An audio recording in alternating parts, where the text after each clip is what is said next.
Meanwhile, the president expressed confidence that the Philippines will be entering a demographic sweet spot by 2015. The president made the statement during the French Institute for International Relations Forum in Paris. Again, Rock Ignacio reports. After achieving an impressive economic growth, 2015 would be a banner year for the Philippines. President Aquino said this in a forum organized by the French Institute for International Relations, or IFRI. In the unprecedented confidence enjoyed by our country, we expect 2015 to be a banner year. After all, the factors that can allow us to build on our momentum are in place. We will be entering a demographic sweet spot by 2015, which will last for around 35 years. We have been investing in our greatest resource, our people, resulting in an expanding productive labor force now even more prepared to seize all the opportunities.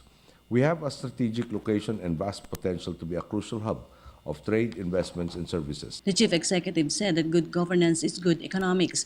IFRI Forum is among the 88 events of the president's European and U.S. tour. President Aquino is in France to encourage more foreign investments. He also considered France a reliable friend of the Philippines in times of need. Both countries have a strong connection in defending democracy. Separated though we are by great distances, France and the Philippines have a strong and enduring connection. The shared value we give to democracy and to defending it.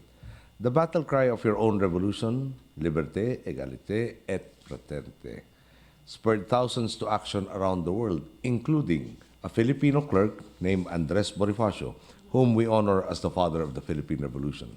During the forum, the president discussed significant measures to sustain economic, political, and security situation. The IFRI is an independent institution for research and debate dedicated for international affairs. It aims to foster constructive dialogue between researchers, professionals, and opinion leaders. A true champion of democracy, France was one of the first countries that recognized the newly formed democratic government of the Philippines after the peaceful People Power Revolution, recognizing our achievements and, more importantly, the achievements of our countrymen. Your government conferred on my mother the Legion of Honor. Like France, the Philippines recognizes the rule of law, justice, and protection of human rights. As France proved herself a reliable friend in the days when the Filipino people most needed it, so too do I believe that we can move forward and fight these new battles together, as partners focused on the well-being of our respective peoples. After all, the fundamental principles we share, the values of democracy, the respect for the rule of law, the promotion of human rights, and the attainment of social justice have likewise been the principles that have allowed my administration to turn the tide in the Philippines. The president also tackled the Philippines' position to resolve territorial disputes in West Philippine Sea peacefully.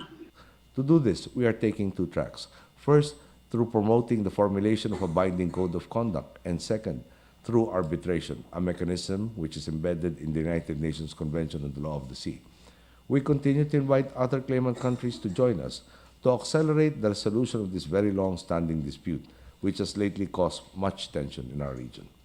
The international community as a whole stands to gain when the rule of law is upheld, for only through such legal mechanisms can a truly just and stable world order be ensured. I believe that I share this idea with the European Union authorities and heads of government I have had the honor of meeting, who have manifested their support for the peaceful resolution of disputes based on the rule of law. The president added that this is the time for global cooperation to ensure a safe and stable environment. As a global community, we have to make a choice. Either we combine our strengths and tackle our shared challenges together, or fall individually to the problems that threaten all of us.